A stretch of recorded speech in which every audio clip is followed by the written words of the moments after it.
O Senhor, porém, está no seu santo templo. Cale-se diante dele toda a terra. Amém. Graça e paz, meus irmãos. Eu quero convidá-los a abrirem a palavra de Deus em Êxodo capítulo 32. Nós leremos até o versículo 14. Nós falaremos nessa manhã, com a permissão de Deus, sobre a loucura da idolatria. A loucura da idolatria.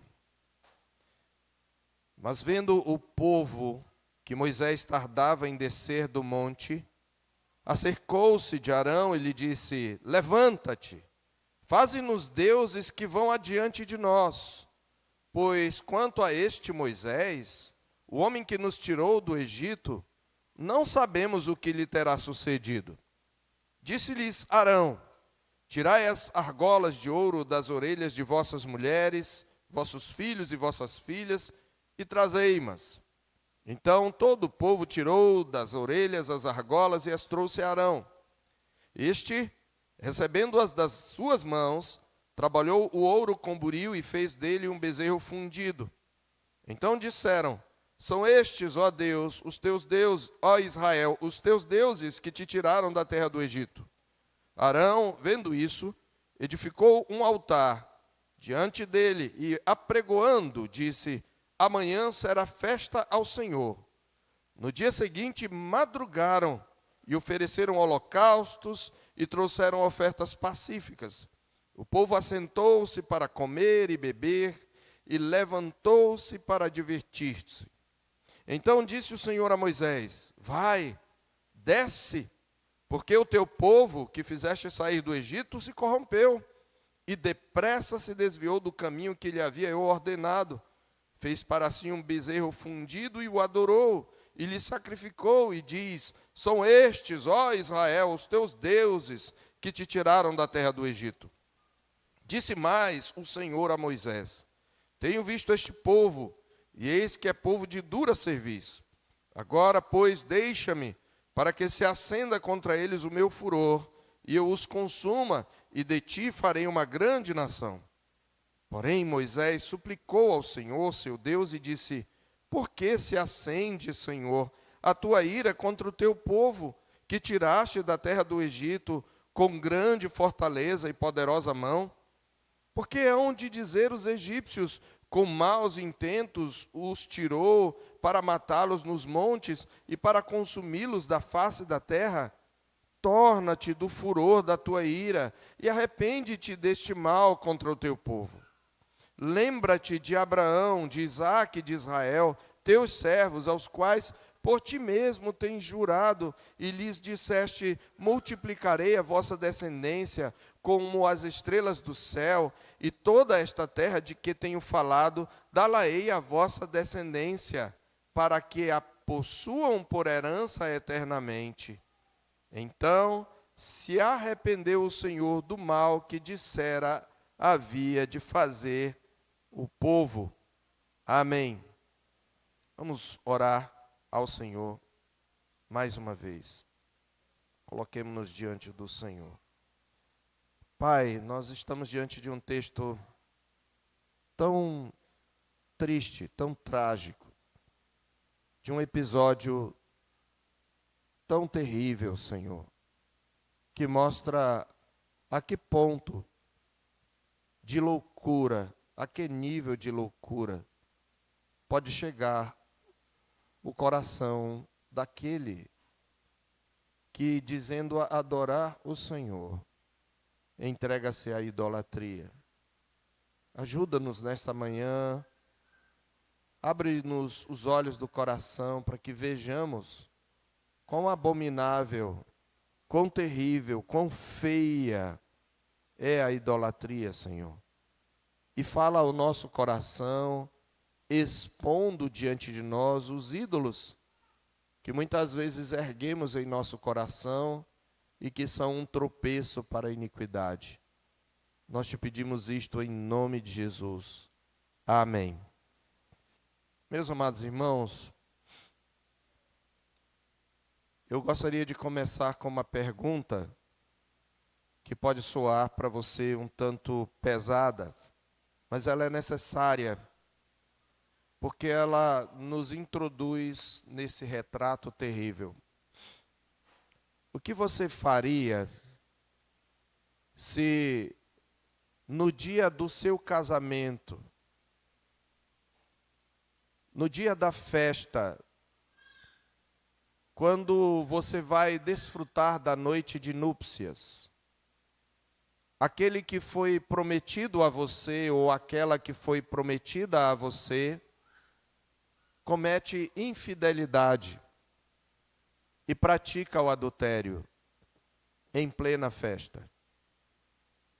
Eu quero que você realmente pense, sobretudo você que é casado, mas mesmo você que pretende um dia casar, o que você faria se na noite do seu casamento você surpreendesse o seu cônjuge com outra pessoa, num ato nupcial, ou num ato conjugal, numa relação íntima?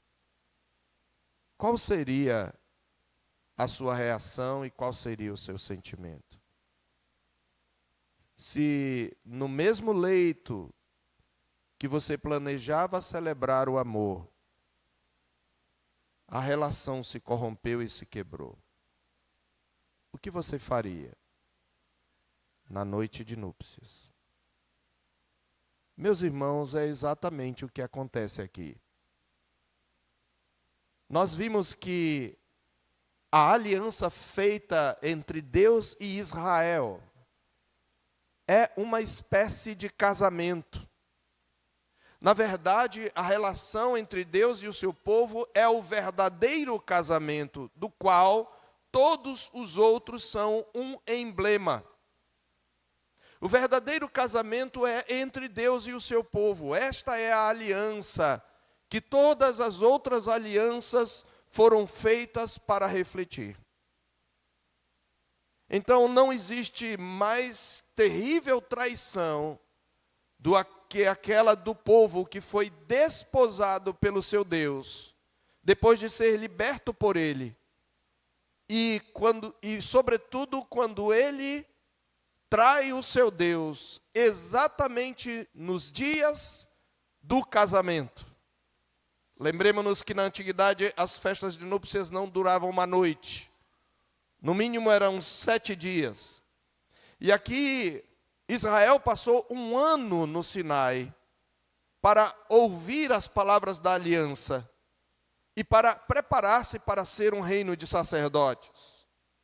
Nós já sabemos que o livro de Êxodo relata como o Senhor libertou o seu povo do Egito e cumpriu as promessas feitas aos patriarcas, e que, como o Senhor estabeleceu com eles uma aliança pela qual o Senhor promete fazer deles um reino de sacerdotes, no meio do qual o Senhor habitaria.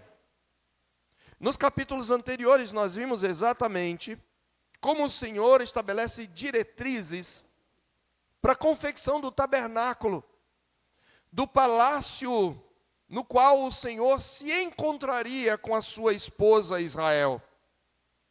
E o Senhor ordenou, como nós vimos, cada detalhe para ser um símbolo da sua presença gloriosa entre os filhos de Israel. E ele disse: eu habitarei no meio dos filhos de Israel. Veja, nós estamos no Monte Sinai. Eu acredito que você, em algum momento que é crente, já desejou estar lá nesse dia. Eu já desejei. Ver aquele clangor de trombetas, o monte fumegando e estremecendo-se, o fogo, os trovões. Mas nós já sabemos que o povo que estava lá não gostou daquilo, porque ficou aterrorizado com a presença do Senhor. Mas o interessante é que, mesmo vendo sinais e prodígios que jamais outra geração veria, o povo tem o coração endurecido o suficiente para, mesmo diante do clangor de trombetas, ainda assim trair o seu Deus. Esta é a dureza do coração humano. A gente pensa que se talvez a gente visse os mesmos milagres que os israelitas vissem, a gente seria mais crente, mas este é um ledo engano. O nosso coração só pode se dobrar diante da graça irresistível de Deus.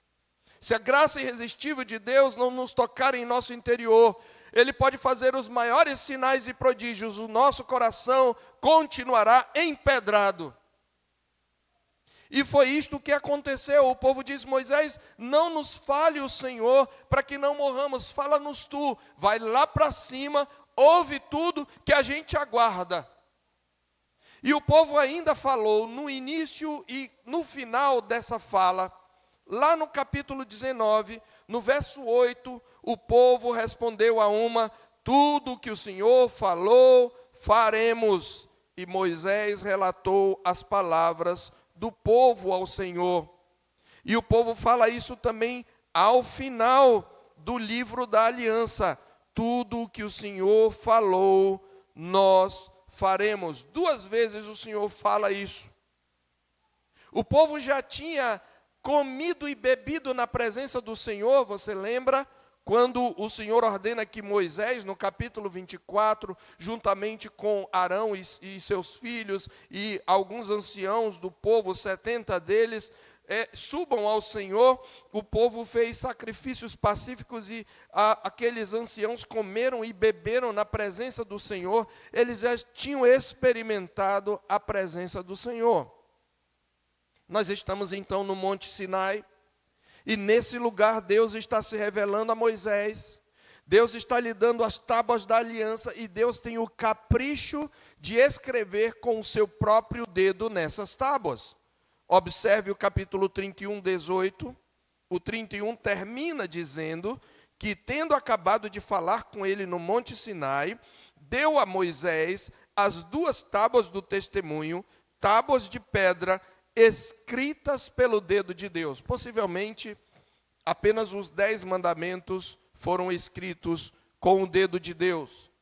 No capítulo 32, 15 e 16, mais uma vez é enfatizado: e voltando-se, desceu Moisés do monte, com as 2 tábuas do testemunho nas mãos, tábuas escritas de ambos os lados, de um e de outro lado estavam escritas. As tábuas eram obra de Deus, também a escritura era a mesma escritura de Deus, esculpida nas tábuas. No capítulo 9 de Deuteronômio, verso 18 e verso 25, mais uma vez temos o testemunho desse milagre, desse sinal. Deuteronômio, capítulo 9. E você deve deixar aberto nessa passagem também. No capítulo 9 de Deuteronômio, verso 18, está escrito: prostrado estive perante o Senhor como dantes, 40 dias e 40 noites, não comi pão, não bebi água, por causa de todo o vosso pecado que havíeis cometido. Ele já está falando depois que o povo pecou, mas ele diz: eu fiquei prostrado como dantes. Isto significa que, enquanto Deus está falando, Ele está escrevendo na tábua, e Moisés passa ali na presença do Senhor 40 dias e 40 noites em jejum, sem nada comer e sem nada beber. Deus, com capricho, mostra o modelo do tabernáculo. Deus estabelece como deve ser cada peça, cada utensílio, cada roupa, todas as cores. Deus está preparando o seu lar no meio do seu povo para celebrar com ele a aliança, o casamento. Mas enquanto o Senhor dá instruções sobre o lar no qual habitará com Israel, uma horrenda coisa acontece. A sua esposa adúltera se prostitui na noite de núpcias. Israel faz um bezerro de ouro, perante o qual adora e se corrompe. Diante de um monte que eles já tinham visto fumegar e tremer, e de onde eles tinham ouvido o clangor de trombetas, o fogo ardendo, a fumaça, diante daquele monte, onde eles tinham visto a glória de Deus como um fogo consumidor diante do esposo, enquanto ele lavra os termos de aliança, a esposa adúltera se deita com outro.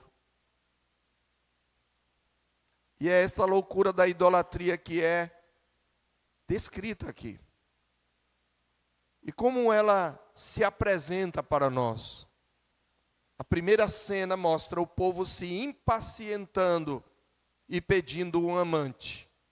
A esposa se impacienta com a demora do esposo e pede um amante. O povo se impacienta e pede um ídolo. Essa é a primeira cena, versos 1 a 4. Leia comigo, por favor. Mas vendo o povo que Moisés tardava em descer do monte, acercou-se de Arão e lhe disse: levanta-te, faze-nos deuses que vão adiante de nós. Pois quanto a este Moisés, observe como eles se referem a Moisés de maneira distante, este Moisés, o homem que nos tirou do Egito, não sabemos o que lhe terá sucedido. Levanta-te, Arão, toma alguma atitude, você é o líder. Você é o pastor, faça deuses que vão adiante de nós. Nós não queremos mais esperar. Ninguém nem sabe o que aconteceu com Moisés, ele sumiu naquela nuvem. Quem sabe Deus o tenha consumido? Nós precisamos chegar à terra da promessa. Veja, a impaciência, meus irmãos, é uma manifestação de idolatria. Essa é uma lição que nós devemos ter. A impaciência é uma manifestação de idolatria. Quando aquilo que Deus me promete, eu quero, no meu tempo, eu estou praticando idolatria. O povo então se impacienta. E o povo diz: olha, esse mediador não nos serve, porque ele está demorando muito. E o povo está rejeitando o mediador de Deus, e consequentemente ele está rejeitando a Deus. A impaciência nos leva a rejeitar a agenda de Deus. A impaciência nos leva a rejeitar o tempo de Deus. Nós sempre achamos que o nosso tempo é o melhor. Este é o ponto. Então o povo se impacienta, e quando ele diz: faze-nos deuses, porque esse Moisés, nós não sabemos o que aconteceu com ele, o povo está rejeitando a Deus e ao mediador que ele havia constituído.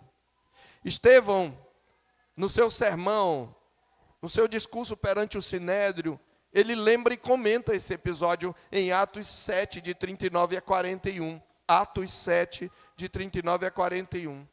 Lá ele narra: nossos pais não quiseram obedecer a Moisés, mas o rejeitaram e no seu coração voltaram para o Egito. Observe, no seu coração voltaram. Nós vamos entender por quê. Dizendo a Arão: faça para nós deuses que vão adiante de nós, porque quanto a este Moisés que nos tirou da terra do Egito, não sabemos o que lhe aconteceu. Naqueles dias fizeram um bezerro de ouro e ofereceram sacrifício ao ídolo, alegrando-se com as obras das suas mãos. Eles rejeitaram a Moisés, eles rejeitaram o mediador, e quando eu rejeito o mediador que Deus estabeleceu, eu estou rejeitando a Deus. Quando eu acho que posso buscar a Deus do meu jeito, usar outros mediadores, outros meios, outros instrumentos, ou depender da minha força, eu estou cometendo idolatria. E já podemos, nesse primeiro ponto, lembrar-nos de Jesus. Jesus, a Bíblia diz, é o único mediador entre Deus e os homens. Em 1 Timóteo 2,5 diz: porquanto há um só Deus e um só mediador entre Deus e os homens, e há muitas pessoas que acham que podem adorar a Deus à parte de Jesus, e ao rejeitarem a Jesus, elas estão rejeitando a Deus, a adoração delas vai ser idólatra, mesmo que elas sejam monoteístas. Eles estão dizendo: faze-nos deuses, por causa da sua impaciência. E ao invés de pastorear o povo, Arão, como acontece com muitos pastores, cede à pressão. Era um momento para ele exortá-los, para ele lembrar a eles da lei, dos 10 mandamentos. Mas ele cede à pressão, ele se sente acuado, talvez teme perder a liderança, teme ser morto.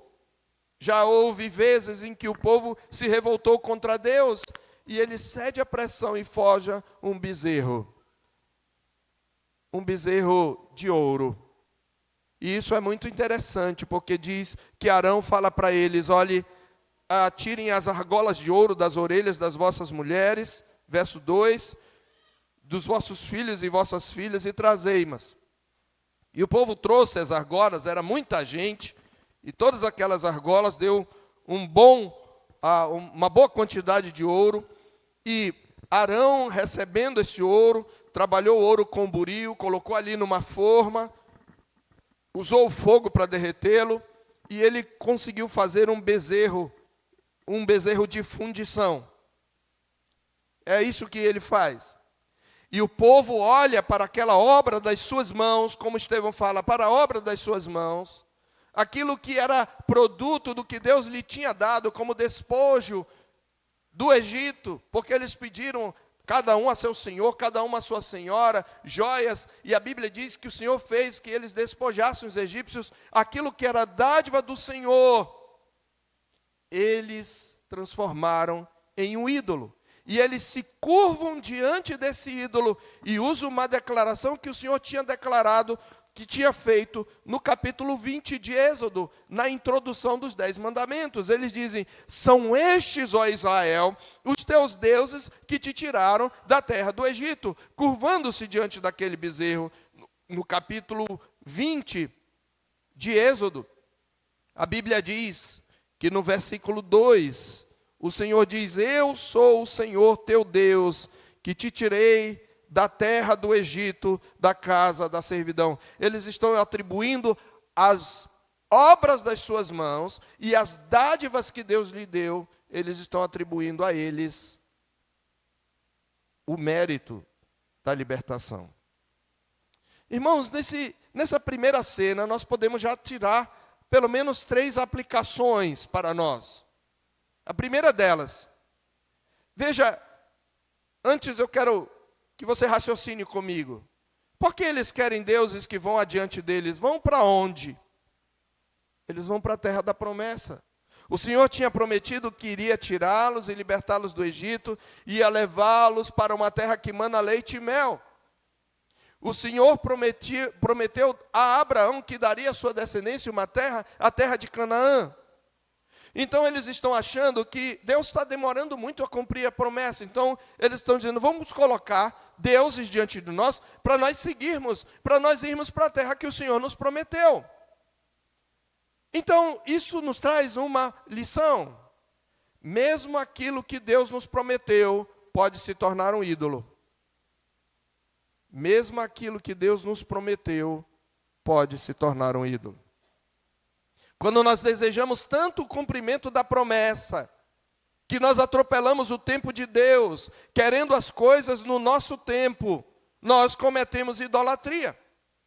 Por isso, meus irmãos, a impaciência é sempre um sintoma de um coração idólatra. É a idolatria do tudo ao mesmo tempo e agora. O impaciente idolatra o presente. O impaciente idolatra o presente. Há coisas que Deus nos promete.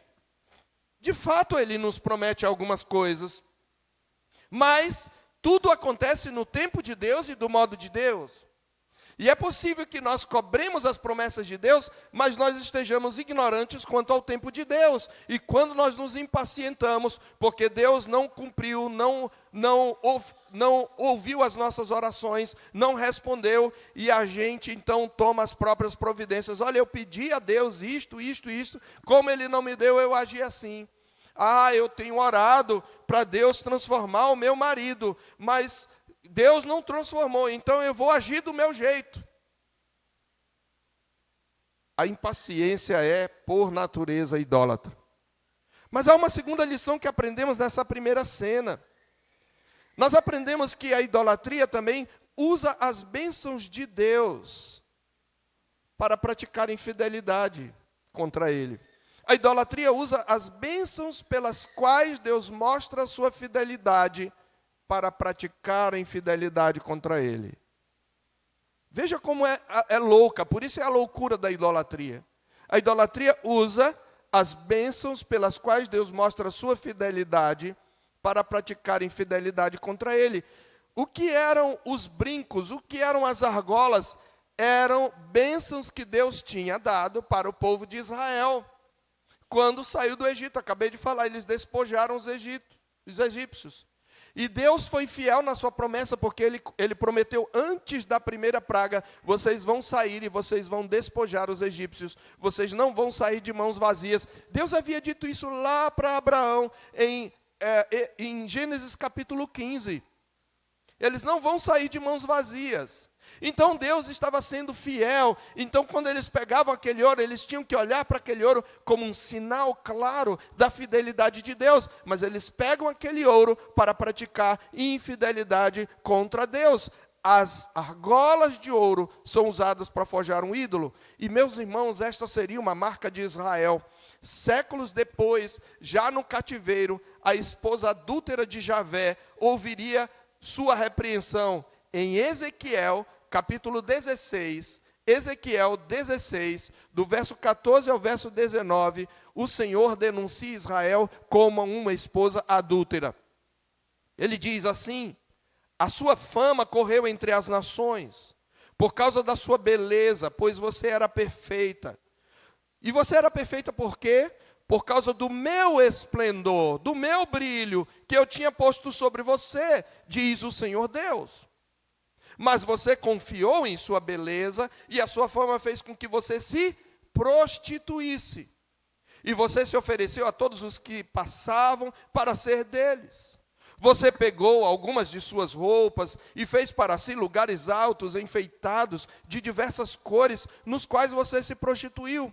Israel pegou aqueles tecidos que o Senhor tinha dito para usar no tabernáculo, e que eles fizeram também o tabernáculo, mas sobrou muito tecido, e fez templos ao longo de toda a terra de Israel, depois que eles entraram na terra prometida. Ele diz: nunca antes havia acontecido algo assim, e jamais voltará a acontecer. Você pegou as suas belas joias, feitas com ouro e a prata, que eu lhe tinha dado, e fez para si imagens de homens, com as quais você se prostituiu. Você pegou os seus vestidos bordados e com eles cobriu as imagens. O meu óleo e o meu perfume você pôs diante delas. A comida que eu lhe dei, a melhor farinha, o óleo e o mel com que eu a sustentava, você também pôs diante delas, das imagens em aroma agradável. E assim se fez, diz o Senhor Deus. Israel faria isso muitas vezes. E nós não somos diferentes. Meus irmãos, prestem atenção. Tudo que nós temos pertence a Deus. Nosso tempo foi dado por Deus. Nossa saúde foi dada por Deus. Nossos bens foram dados por Deus. Nossos filhos foram dádivas de Deus. Nosso cônjuge foi dado por Deus. Nosso trabalho foi dado por Deus. Nosso salário foi dado por Deus. Tudo foi dado por Deus. Tudo que temos pertence a Deus e nos foi dado como dádiva. Mas como nós usamos o que Deus nos deu para pecar contra Ele? Quando nos entregamos à prostituição, nós damos aquilo que Deus nos deu para pecar contra Ele, para sermos infiéis. Quando acessamos sites pornográficos, nós pegamos os nossos olhos, uma maravilha, que nenhum homem pode inventar algo igual, a beleza do olho humano, a complexidade do olho humano, e nós olhamos os nossos olhos para cobiçar, nós estamos cometendo infidelidade contra Ele. Quando nós usamos o nosso trabalho para fazer algo desonesto, ou usamos o tempo que pertence ao Senhor para o nosso trabalho no dia do Senhor, nós pecamos contra Ele. Quando nós pecamos, meus irmãos, nós sempre desobedecemos a Deus, usando aquilo que Ele nos deu por sua bondade. O pecado é um parasita, ele não cria nada, ele não tem nada de original, ele não te dá nada, ele sempre se aproveita de algo bom que Deus criou, ele o deturpa, ele o desvia para o propósito que é a glória de Deus, o seu corpo belo. Quando você usa para o pecado, você está usando algo que Deus te deu belo, de maneira idólatra. Não pecamos com nada que nos pertence. nós pecamos com aquilo que pertence a Deus. E uma terceira lição, e nós vamos precisar de mais de um domingo para tratar da loucura da idolatria. Nós aprendemos aqui que a idolatria atribui às dádivas de Deus os méritos dos benefícios que é Ele quem concede. A idolatria atribui às dádivas de Deus os méritos dos benefícios que Ele nos concede. Eu quero que você entenda. Ele diz, eles olham para aquele punhado de ouro, para aquela estátua que nem era perfeita. O Salmo 106 diz que aquilo era um simulacro. Você sabe o que é um simulacro?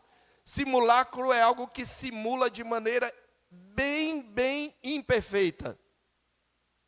O simulacro de um boi, eles trocaram Deus pelo simulacro, não foi nem pelo boi, foi pelo simulacro, por uma imitação burlesca de um boi que come capim.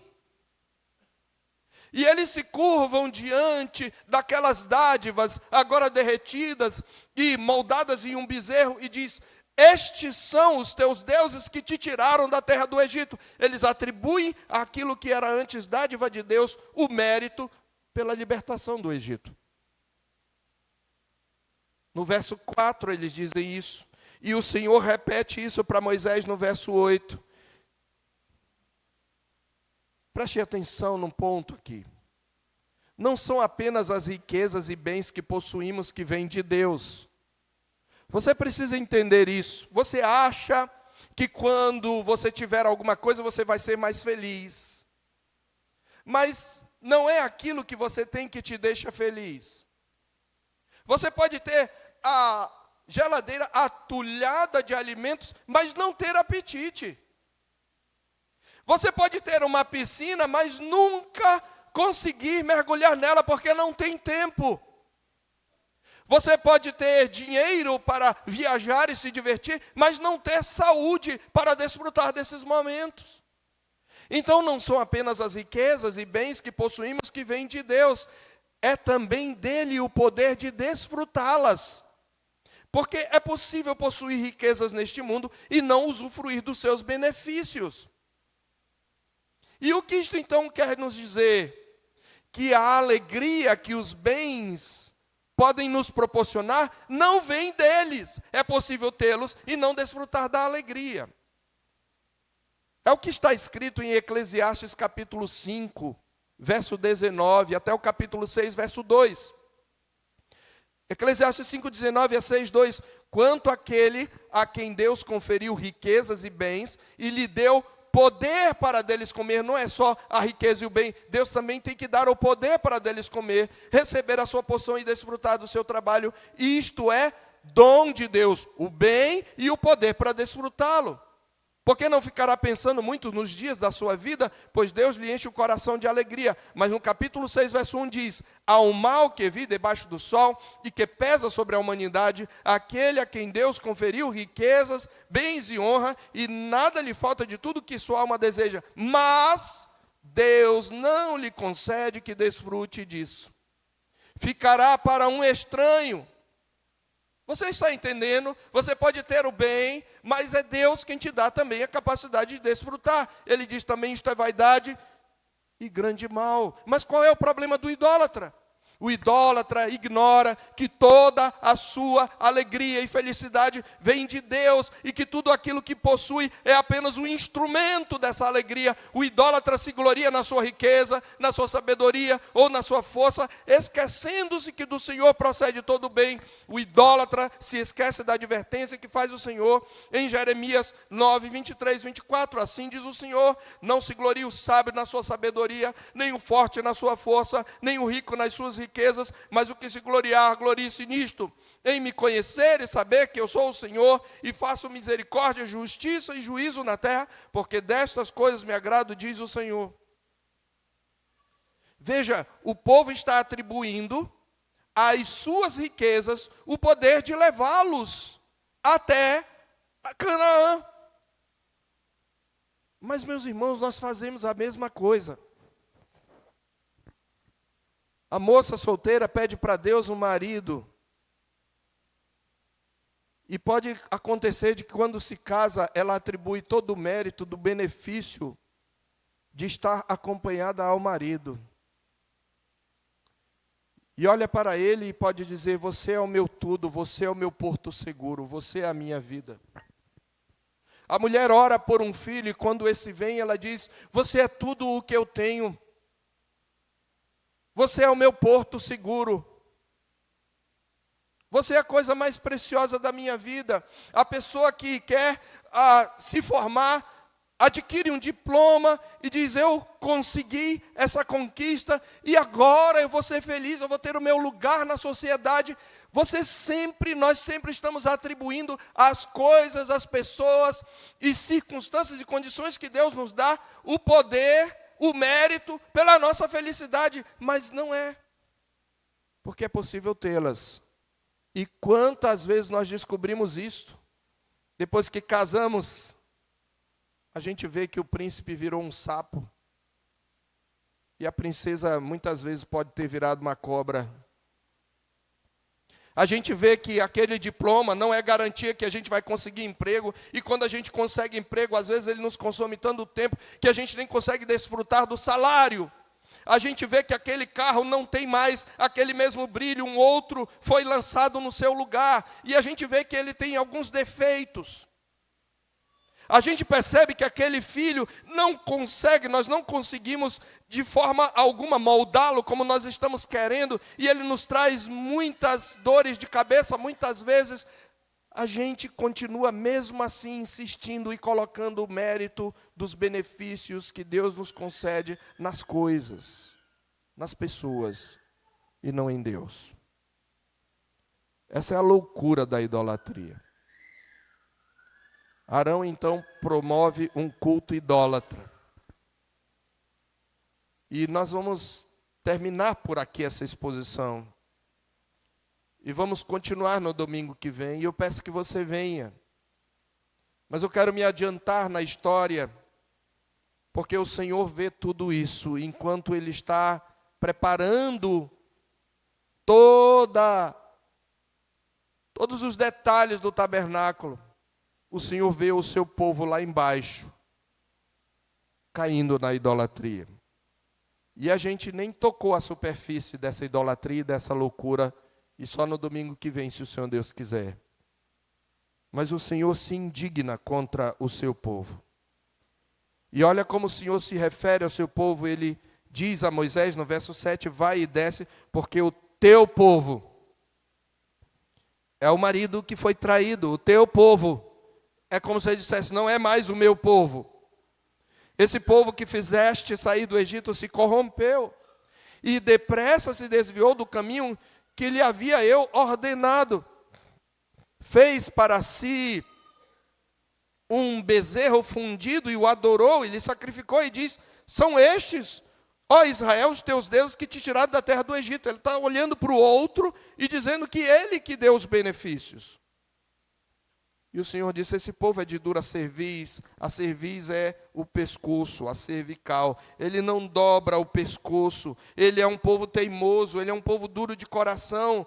E o Senhor então fala aqui: olha, deixa-me, eu vou acender contra ele o meu furor, contra eles, eu vou consumi-los, e de ti, Moisés, eu vou fazer uma grande nação. Que grande tentação para Moisés. Ora, Moisés não iria morrer. Eu vou fazer uma grande nação de você. Deixa eu consumir. O Senhor sabe o que está para fazer. Você lembra quando o Senhor anunciou que Lázaro havia morrido? Lá na narrativa da ressurreição de Lázaro tem um versículo que diz que o Senhor sabia o que estava para fazer. O Senhor sempre sabe. E o Senhor está aqui provando Moisés. Sim, ele está sinceramente indignado.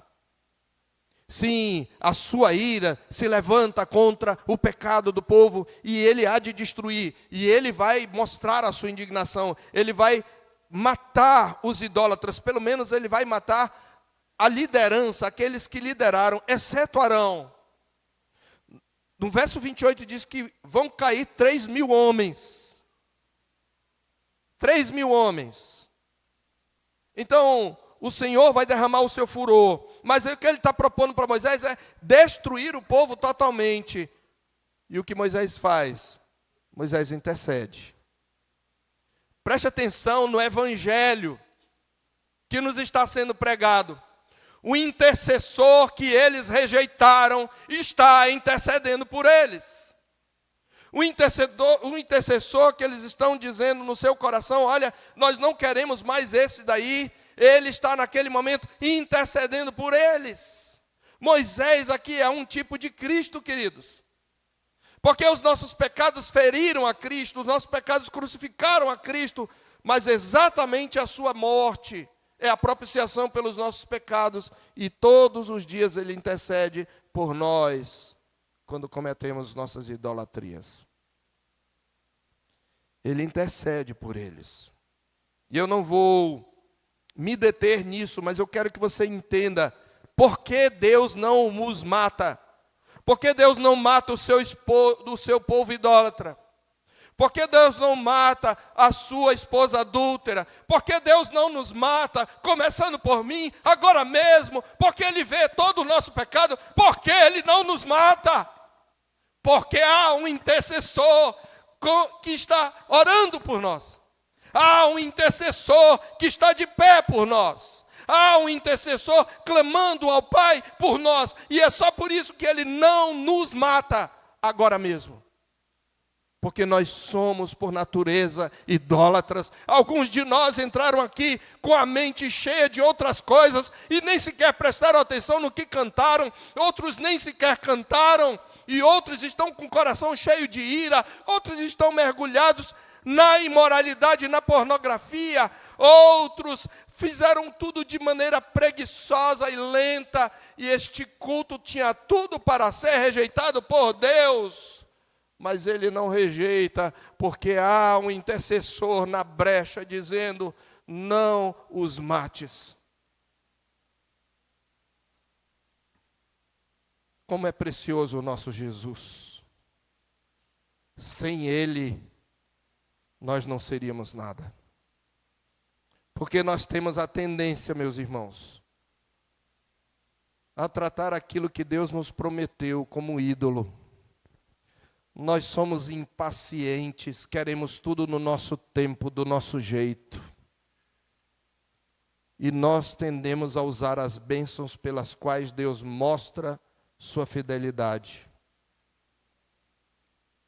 para praticar infidelidade contra Ele. Toda vez que você peca com algo que Deus te deu, nunca é algo fora.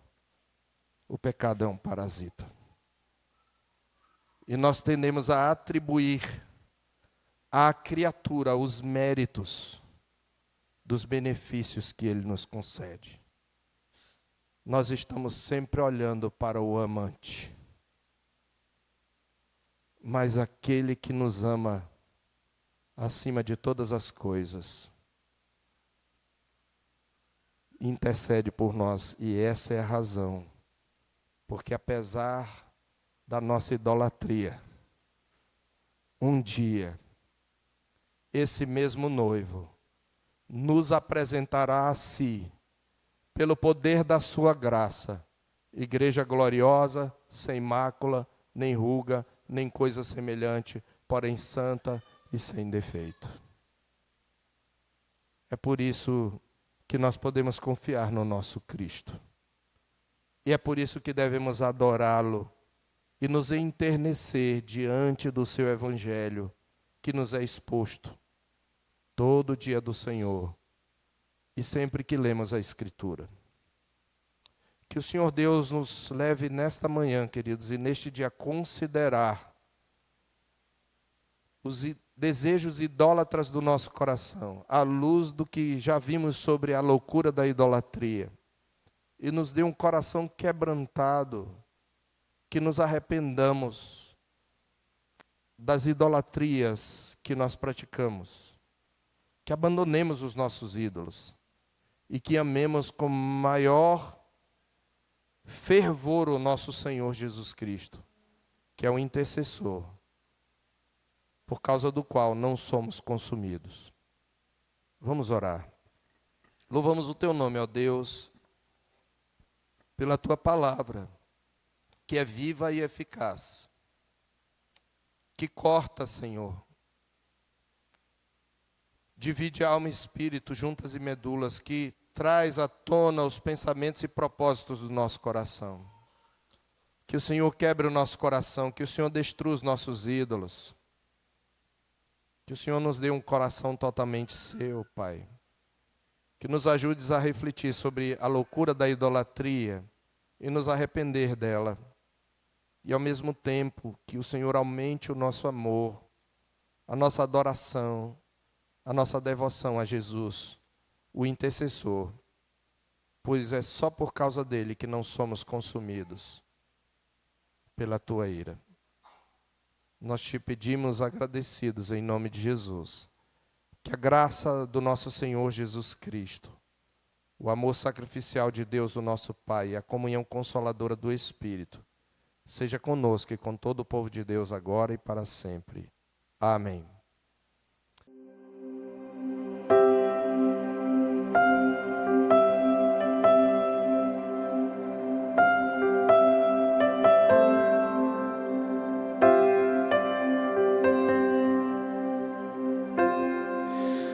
Tu és bem-vindo aqui.